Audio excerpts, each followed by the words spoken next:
झापा पाँचमा विजयी भएपछि बालनले नबोली देखाए यस्तो ब्यानर। तपाईहरुलाई बधाई, तपाईहरुको जित भएको छ।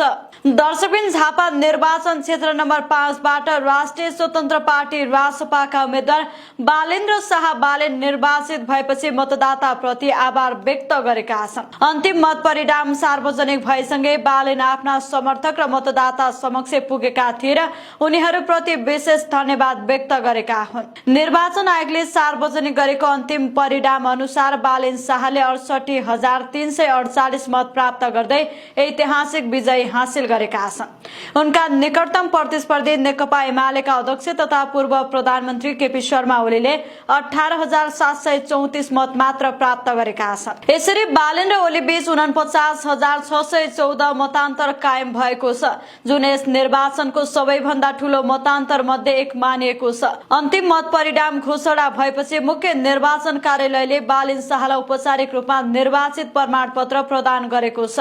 प्रमाणपत्र ग्रहण गरेपछि बालेन आफ्ना समर्थकहरूमाझ पुगेका थिए। त्यतिबेला उनले भाषण नगरी शान्त ढंगले एउटा ब्यानर देखाउँदै मतदातालाई धन्यवाद दिएका थिए। ब्यानरमा लेखिएको सन्देशले धेरैको ध्यान खिचेको थियो। उक्त ब्यानरमा तपाईहरुलाई बधाई, तपाईहरुको जित भएको छ भन्ने सन्देश लेखिएको थियो। बालेनले यो सन्देश मार्फत आफ्नो विजय व्यक्तिगत नभई देशव्यापी सम्पूर्ण मतदाताको जितमा भएको संकेत दिएका थिए। यस वर्ष झापा 5 को निर्वाचन देशभरको सबैभन्दा चर्चित प्रतिस्पर्धा मध्ये एक बनेको थियो। काठमाडौँ महानगरपालिकाका पूर्व मेयर बालेन शाहले उम्मेदवारी दिएसँगै यहाँको चुनाव राष्ट्रिय स्तरमै चासोको विषय बनेको थियो।